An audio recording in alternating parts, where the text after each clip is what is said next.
करुणा बहुत है लेकिन ज्ञान वैराग्य नहीं है तो उद्धार करने का सामर्थ्य नहीं रहेगा। सुखदेव जी के विषय में चिंतन करते हुए सूत जी कहते हैं कि गुरुदेव का ज्ञान वैराग्य भी अद्भुत और करुणा भी उनके अंदर कितनी, कि संसारिणाम करुणयाह पुराण गुह्यम तम व्याससूनमुपयामि गुरुम मुनि नाम। जिन्होंने करुणा करके परम ज्ञानमय पुराण श्रीमद् भागवत का उपदेश राजा परीक्षित को किया, इसमें करुणा ही थी। जिन सुखदेव जी को दुनिया में किसी से मतलब नहीं, क्या गर्ज गई थी कि राजा परीक्षित को 7 दिन बैठ के कथा सुनावे, अपना भजन करते, राम राम करते कहीं चले जाते जंगल में। लेकिन करुणा ने उनको उद्वेलित किया। राजा परीक्षित की भक्ति को देखकर, राजा परीक्षित की निष्ठा को देखकर और राजा परीक्षित का भगवान से कितना संबंध है, इस संबंध का चिंतन करके सुखदेव जी के हृदय में करुणा समुच्छरित हुई और सुखदेव जी वहीं बैठ गए कथा सुनाने के लिए गंगा के तट पर। जो सुखदेव जी किसी के द्वार पर भिक्षा मांगने जाएं तो उतने देर ही रुकते थे जितनी देर में गाय दुही जाती है। गोदोहन काल मात्र। गाय धोने में कितना समय लगता, बोले ज्यादा से ज्यादा 4 से 5 मिनट। बहुत ज्यादा दूध देने वाली गाय हो तब भी 4-5 मिनट में तो व्यक्ति दूध निकाल ही लेता। जितनी देर में गाय दुही जाए उतनी देर सुखदेव जी किसी गृहस्थ के द्वार पर खड़े होते थे भिक्षा के लिए। उतने देर में अगर भिक्षा नहीं मिली तो चल पड़ते थे, दूसरे द्वार जाएंगे। कहां इतना समय है, 2 रोटी खाने के लिए, क्षुधा निवृत्ति के लिए इतना समय बर्बाद करें। ऐसे सुखदेव जी जिन्होंने अपने एक एक क्षण को बचाया, जो अपने जीवन के एक एक क्षण का सदुपयोग करता है, वही व्यक्ति ज्ञान वैराग्य भक्ति सब कुछ प्राप्त कर पाता। लिखा है क्षण नाशी कुतो विद्या।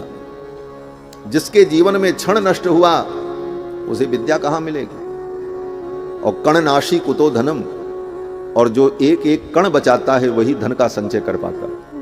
कण नाशी के पास धन नहीं होगा, क्षण नाशी के पास विद्या नहीं होगी। एक एक क्षण का जो संरक्षण करता है वही विद्या ज्ञान वैराग्य इन सबको प्राप्त कर पाता है। तो सुखदेव जी महाराज के पास कहां इतना समय कि बैठें 2 रोटी लेने के लिए, भिक्षा के लिए आधे घंटे किसी के द्वार पर प्रतीक्षा करें। 2 मिनट 3 मिनट खड़े रहते, उतनी देर में अगर ला करके गृहस्थ ने भिक्षा नहीं दी तो चल पड़ते, दूसरे द्वार पर जाएंगे। लेकिन उन सुखदेव जी ने 7 दिन 7 रात्रि तक गंगा के तट पर रहकर सुखदेव जी ने राजा परीक्षित को कथा सुनाई। आज परीक्षित होना और सुखदेव होना बड़ा कठिन है। प्रतीक रूप में जो भी हम कह लें, जो जजमान होता है उसको लोग कहते हैं महाराज भागवत के ये परीक्षित हैं, और व्यास जी वाले सुखदेव जी हैं कथा सुना रहे। लेकिन सुखदेव जी ने जो कथा सुनाई और परीक्षित ने सुना, वो एक विलक्षण स्वरूप था। गंगा का तट, न कोई औपचारिकता न कोई प्रदर्शन। एक वृक्ष के नीचे प्रशस्त वेदिका पर गंगा के तट पर खुले मैदान में सुखदेव जी बैठ गए। सामने भूमि पर कुश का आसन बिछाकर, दर्भ का आसन बिछाकर महाराज परीक्षित बैठ गए। बड़े बड़े ऋषि मुनि महात्मा जिसने जहां जगह देखी वहीं बैठ गए और सुखदेव जी ने कथा प्रारंभ की। न कोई वहां विशिष्ट है न कोई सामान्य है, सब एक जैसे। राजा भी भूमि पर बैठा है, वशिष्ठ जैसे महामुनि भूमि पर बैठे हुए हैं। जब सुखदेव जी ने कथा सुनाई तो राजा परीक्षित ही नहीं सुने थे, सुखदेव जी के पिता वेदव्यास जी भी बैठ करके कथा सुन रहे थे। सुखदेव के पिता वेदव्यास भी वहां बैठे थे कथा सुनने के लिए। 7 दिन वेदव्यास भी बैठ करके सुनते रहे, जिन्होंने भागवत लिखी है। अब सोचो, भागवत पढ़ ले तो व्यक्ति सोचता हम तो पढ़ ही लिए, हम क्या सुने। इसकी जो रचना किए वो वेदव्यास भी बैठ करके सुखदेव जी के मुख से सुन रहे थे। वेदव्यास जी ही नहीं, सुखदेव जी के बाबा पराशर महर्षि वो भी वहीं बैठे थे। उनके बाप वेदव्यास जी के बाप भी बैठ करके कथा सुन रहे। उनके पिता जो शक्ति महर्षि थे वो तो मर चुके थे, लेकिन उनके पिता जो वशिष्ठ जी महाराज, वो वशिष्ठ जी भी बैठ करके कथा सुन रहे थे गंगा के तट पर। वो कोई दूसरे वशिष्ठ जी नहीं, प्रभु श्री राम के कुल गुरु वशिष्ठ जी महाराज। ये सब महामुनि बैठ करके कथा सुन रहे थे और सुखदेव जी ने जब सुनाना शुरू किया तो 7 दिन 7 रात्रि तक लगातार कथा चलती रही है, तब ये कथा पूरी हुई थी। 3 घंटा में थोड़ी हुई थी, आज तो 3 घंटा में केवल वानगी है, बस कुछ परिचय हो जाएगा, पल्लवक ग्रहण हो जाएगा, थोड़ी थोड़ी बात सब जान लेंगे। जैसे पूरे वृक्ष को कोई छूना चाहे, स्पर्श चाहे तो संभव नहीं है, बोले पल्लव को छू लो, बस 2-4 जगह पत्तों को बस हो गया। ऐसे ही है, राजा परीक्षित जब सुनने बैठे तो 7 दिन 7 रात्रि तक लगातार परीक्षित अपने आसन से नहीं उठे और सुखदेव जी नहीं उठे। अंतिम दिन जब कथा समाप्त हुई, सुखदेव जी उठ करके चल पड़े और महाराज परीक्षित भी चल पड़े। परीक्षित कहां गए? बोले परीक्षित भगवत धाम चले गए और सुखदेव जी भजन करने चले गए। 7 दिनों तक न राजा परीक्षित ने पानी पिया, भोजन किया, न सुखदेव जी ने किया। बोले महाराज कहां लिखा है? बोले 4थे दिन की कथा में राजा परीक्षित ने स्वयं कहा है, सुखदेव जी से कहा, भगवन नैषाति दुस्सहा छुन्माम त्यक्तोदमपि बाधते, न मुझे भूख लग रही है न प्यास लग रही है। क्यों? बोले आपके मुखारविंद से निर्गलित होने वाली इस कथा सुधा को पी करके मैं तृप्त हो रहा हूं, न मुझे भूख लग रही न प्यास लग रही। ऐसी कथा कौन सुनेगा महाराज? आज के समय में न संभव ही नहीं, असंभव है। सूत जी महाराज अपने गुरुजी को प्रणाम करते हैं, जिन्होंने करुणा करके राजा परीक्षित को 7 दिनों तक कथा सुनाई। संसारिणाम करुणयाः पुराण गुह्यम तम व्यास सूनुमुपयामि गुरु मुनि नाम। और 2 श्लोकों में भगवान गुरुदेव भगवान को प्रणाम करने के बाद भगवान नर नारायण को प्रणाम किया। नारायणं नमस्कृत्य नरं चैव नरोत्तमं देवीं सरस्वतीं व्यासं ततो जयमुदीरयेत्। भगवान नारायण को, नर को, देवी सरस्वती को, व्यास जी को, इन सबको प्रणाम किया। और सूत जी ने कहा, हे मुनियों, आपने बहुत सुंदर प्रश्न किया है। भगवान के चरणों की भक्ति ही परम श्रेय है। भगवान के चरणों में भक्ति हो, यही पुरुष का, जीव का परम धर्म है।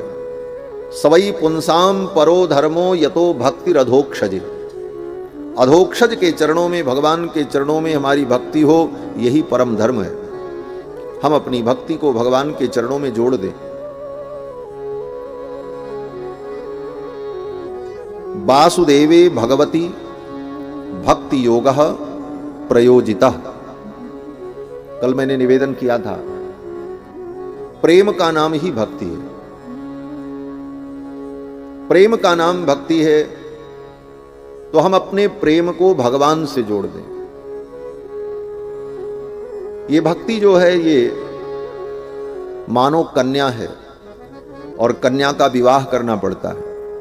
सूत जी कहते हैं, ये भक्ति रूपिणी जो तुम्हारी कन्या है, इसका तुम भगवान से विवाह कर दो। हाँ, वासुदेवे भगवती भक्ति योग प्रयोजिता। इस भक्ति को भगवान से योजित कर दो। योजित माने जोड़ दो, गठबंधन कर दो। तब क्या होगा? बोले जब बेटी का विवाह हो जाता है किसी योग्य वर के साथ, तब वो बेटी संतान को जन्म देती है। इस भक्ति रूपी कन्या का तुमने अगर भगवान से विवाह कर दिया, तो ये भक्ति भी पुत्र को जन्म देगी। और एक नहीं, 2 पुत्र पैदा होंगे, एक साथ पैदा होंगे, जुड़वा होंगे। जनयत्याशु, आशु माने शीघ्र, शीघ्र ही पुत्र को जन्म देगी। जनयत्याशु वैराग्यम ज्ञानं च यदहितुकम। कल जो चर्चा श्रवण की कि भक्ति के 2 पुत्र हैं, ज्ञान और वैराग्य। ये भक्ति के पुत्र ज्ञान वैराग्य कब पैदा होंगे? बोले पहले भक्ति का विवाह तो करो भगवान से। बिना ब्याह के संतान पैदा हो तो फिर तो वो तो पाप है, अधर्म है। पहले भक्ति को भगवान से जोड़ो, तब ये भक्ति पुत्र को जन्म देगी। हम अपने जीवन के प्रेम को भगवान से जोड़ नहीं पाते, इसलिए न ज्ञान पैदा होता न वैराग्य पैदा हो। ज्ञान वैराग्य पैदा कैसे हो? बोले पहले पहले तो भक्ति का विवाह तो करो भगवान से। सूत जी कहते हैं जनयत्यासु वैराग्यम, अगर तुमने अपनी भक्ति को भगवान से जोड़ दिया तो ये भक्ति जनयति आशु, आशु माने शीघ्रम, 9 महीने प्रतीक्षा नहीं करनी पड़ेगी। ये भक्ति तुरंत 2 पुत्रों को जन्म दे देगी। एक का नाम ज्ञान होगा, एक का नाम वैराग्य होगा। बेटा बेटी पैदा होते हैं तो माँ बाप पर जाते हैं। सूत जी कहते हैं एक बेटा बाप पर गया, एक माँ पर गया।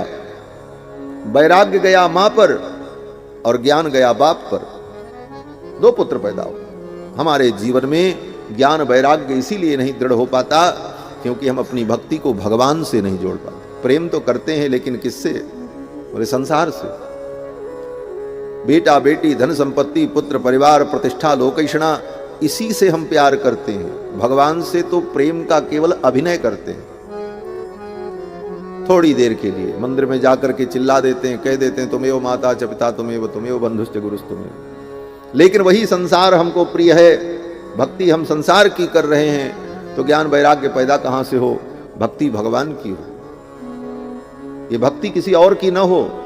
इसका मतलब बोले भक्ति भगवान की केवल हो, भगवान के चरणों में। सूत जी कहते हैं हे मुनियों, सारे धर्म कर्मों का परम फल यही है कि भगवान की कथा में रुचि उत्पन्न हो जाए। भगवान की कथा में अगर रुचि उत्पन्न नहीं हुई तो तुमने जितना भी धर्म कर्म किया, दान किया, जप किया, तीर्थ किया, उसका कोई फल नहीं मिला, केवल तुमने परिश्रम किया।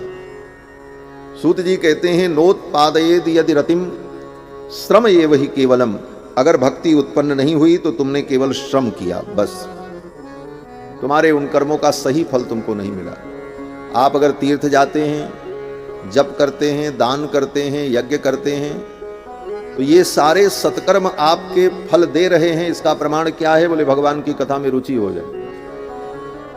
भगवान की कथा सुनने में अगर रुचि नहीं हुई, इसका मतलब अभी आपके सारे कर्म फलदायी नहीं हुए। धर्म स्वनुष्ठित पुंसाम विश्वक्सेन कथासु यह नोत्पादयेद यदि रतिम श्रम एव हि केवलम, केवल आपने श्रम किया, उसका वास्तविक फल नहीं मिला। सूत जी कहते हैं हे मुनियों, भगवान उत्तम श्लोक जो हैं उनमें नैष्ठिकी भक्ति हो तो उसी से तत्व विज्ञान होता है। भगवत तत्व विज्ञानम मुक्त संगस्य जायते। जो मुक्त संग पुरुष हैं, ऐसे लोगों का संग मिल जाए तो हमारे अंदर भी भक्ति योग प्रकट हो जाए। और भक्ति योग प्रकट हो गया तो हृदय की ग्रंथियां अपने आप खुल जाएंगी। भिद्यते हृदय ग्रंथिश्छिद्यन्ते सर्व संशयाः, सारे संशय नष्ट हो जाएंगे। क्षीयन्ते चास्य कर्माणि, जिन कर्मों के कारण हम दुख भोग रहे हैं वे कर्म भी नष्ट हो जाएंगे। दुख क्यों है? बोले कर्मों के कारण है। उन कर्मों का फल भोगना पड़ रहा है। बोले महाराज कर्म तो हमने कर लिया लेकिन कर्मों का फल अब हमको न भोगना पड़े, इसका कोई उपाय है? बोले हाँ, इसका एक उपाय यही है कि अगर भगवान के चरणों में भक्ति हो जाए तो क्षीयन्ते चास्य कर्माणि, भगवान के चरणों की भक्ति हो तो जो कर्म बंधन कारक हैं वो कर्म नष्ट हो जाए। दृष्ट एवात्मनीश्वरे, इसीलिए अतो वै कवयो नित्यम भक्तिम परमयामुदा। अतो वै कवयो, इसीलिए बड़े बड़े कवि, कवि माने ये कविता लिखने वाले, पंक्तियां लिखने वालों के विषय में नहीं कह रहे। कवि का मतलब होता है विद्वान। कवि मनीषिर विद्वान विपश्चित, ये पर्यायवाची है। कवि का मतलब विद्वान होता है। सूत जी कहते हैं अतो वै कवयो नित्यम भक्तिम परमयामुदा, इसीलिए विद्वान व्यक्ति भगवान के चरणों में भक्ति करता है। वासुदेवे भगवती कुर्वन्त्यात्म प्रसादिनी, और भगवान वासुदेव के चरणों में की गई भक्ति आत्मा को प्रसन्न कर देती है। बात तो यहां तक समझ में आ गई। अब भगवान की भक्ति हम जो करें तो किस रूप की भक्ति करें? भगवान के तो अनंत रूप है। अब यहां दूसरा विचार शुरू हो रहा है। सब भगवान का ही रूप है, लेकिन सब में हमारी भक्ति नहीं हो सकती। जब तक हम माया के बंधन से पूर्ण रूप से मुक्त नहीं हो सकते तब तक भेद दृष्टि रहेगी ही रहेगी। सब में भगवान हैं, लेकिन कोई आपसे कहे कि जाओ जहां कचरा फेंका हुआ है वहां बैठ करके ध्यान करो भगवान का, तो जहां कचरा फेंका हुआ है वहां भगवान का ध्यान होगा ही नहीं। यद्यपि भगवान वहां भी हैं, लेकिन वहां भगवान की भावना हमारी नहीं होगी। भगवान तो नाली में भी है, जहां गंदगी बह रही वहां भी भगवान है, भगवान कहां नहीं। जहां दुर्गंध है वहां भी भगवान है, लेकिन वहां हमारी भावना नहीं होगी, और भावना नहीं होगी तो फिर उपासना कैसे होगी। इसलिए शास्त्र विधि से जहां भगवान की अनुभूति करने के लिए आचार्यों ने निर्देश किया, वहां पर हम भगवान का अनुभव करें। अब उसमें भी भगवान के अनेक रूप हैं, सारी विभूतियों का वर्णन भगवान ने किया, मैं इस रूप में हूं, मैं इस रूप में हूं, तो यहां भक्ति करें कि वहां भक्ति करें कि वहां। इसके बाद 33 कोटि देवता सब भगवान के ही रूप हैं। गीता में भगवान ने कहा, ये प्यन्य देवता भक्त्या यजन्ते श्रद्धयान्विता, जो अन्य लोग अन्य देवताओं की उपासना करते हैं वो भी मेरी ही उपासना कर रहे हैं। ये प्यन्य देवता भक्त्या यजन्ते श्रद्धयान्विता तेपि मामेव कौन्तेय, वो भी मेरी ही आराधना कर रहे हैं। तो सब रूप भगवान का ही, लेकिन कहीं एक रूप में हमारी दृढ़ता कैसे दृढ़ हो। तो सूत जी कहते हैं, भगवान 3 गुणों का आश्रय लेकर, सतोगुण, रजोगुण, तमोगुण, ये प्रकृति के 3 गुण हैं, इन गुणों का आश्रय लेकर भगवान 3 रूपों में प्रकाशित होते हैं। सर्वप्रथम सत्वं रजस्तम इति प्रकृतेर्गुणास्तैर्युक्तः परः पुरुष एक इहास्य धत्ते। एक भगवान 3 रूपों में इन 3 गुणों का आश्रय लेकर प्रकाशित होते हैं, जिनको हरि, बिरंची और हर कहा जाता है। इन्हीं को विष्णु, ब्रह्मा और महेश। सतोगुण का आश्रय लेकर भगवान विष्णु के रूप में, रजोगुण का आश्रय लेकर ब्रह्मा के रूप में, और तमोगुण का आश्रय लेकर शिव के रूप में। और इन्हीं तीनों गुणों से संपूर्ण सृष्टि संचालित होती है, उत्पत्ति, पालन, संहार। तो सूत जी कहते हैं, श्रेयांसि तत्र खलु सत्व तनोर नृणाम स्युः। तीनों रूप भगवान के ही, परंतु भगवान का जो परम सत्वमय रूप नारायण रूप है, विष्णु रूप, वो परम सत्वमय रूप ही भक्तों के समस्त प्रकार के श्रेय को देने वाला है। श्रेयांसि तत्र खलु सत्वतनोर नृणाम स्युः। इसलिए भगवान के परम सत्वमय रूप की उपासना करनी चाहिए, ये निर्णय कर दिया। परम सत्वमय जो भगवान हैं, उनकी उपासना से हम भी सत्व में प्रतिष्ठित हों, और शुद्ध ज्ञान सत्व गुण में ही होता है। गीता में भगवान कहते हैं, सत्वात् संजायते ज्ञानम, सत्व गुण के उद्रेक होने पर ही ज्ञान जागृत होता है। रजोगुण रहने पर पूरा ज्ञान नहीं होता, अधूरा रहता है। रजोगुण में आधा ज्ञान रहता है, आधा अज्ञान का सम्मिश्रण रहता है। ज्ञान अज्ञान का सम्मिश्रण रजोगुण में, और तमोगुण में, बोले तमोगुण में केवल अज्ञान रहता है। तमोगुण में अज्ञान, रजोगुण में ज्ञान अज्ञान का मिश्रण, और सतोगुण में शुद्ध ज्ञान। इसीलिए गीता में भगवान ने कहा, त्रैगुण्य विषया वेदाः निस्त्रैगुण्यो भवार्जुन निर्द्वंद्वो नित्य सत्वस्थो निर्योगक्षेम आत्मवान। हे अर्जुन, तुम शुद्ध सत्व में प्रतिष्ठित हो जाओ, क्योंकि सत्व में ही ज्ञान की प्रतिष्ठा है, सत्वात् संजायते ज्ञानम।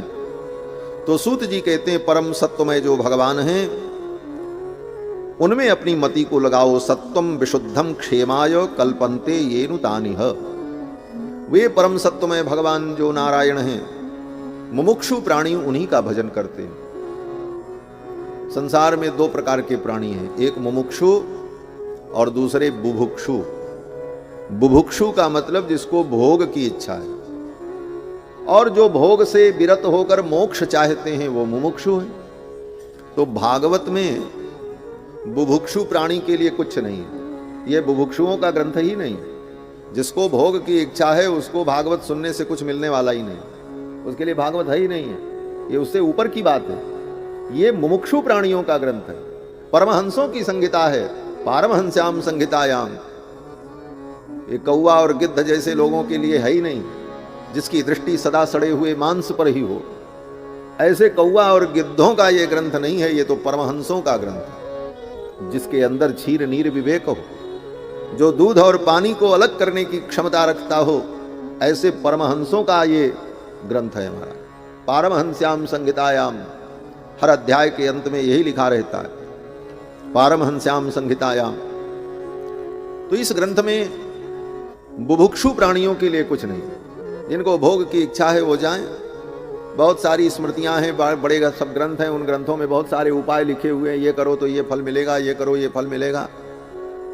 हाँ, बेटा चाहिए प्रजापति की उपासना करो, सुंदर स्त्री चाहिए बोले अप्सरा की आराधना करो, सुंदरता चाहिए बोले गंधर्व की आराधना करो, इंद्रियां हमारी ठीक रहें बोले इंद्र की आराधना करो, इस मंत्र को जपो, ये आहुति करो, सब भरा पड़ा है शास्त्रों में, करते रहो। लेकिन जिनको इन भोग कामनाओं से विरति हो चुकी है, जिनको भगवान के चरणारविंद की प्राप्ति की इच्छा है, उनके लिए भागवत उपदेश करता है। और भागवत उन्हीं को समझ में भी आती है, उन्हीं के लिए ये भागवत है भी। बाकी संसार के बुभुक्षु प्राणियों के लिए भागवत में कुछ मिलने वाला नहीं। सूत जी कहते हैं मुमुक्षवो घोर रूपान हित्वा भूतपति नथ।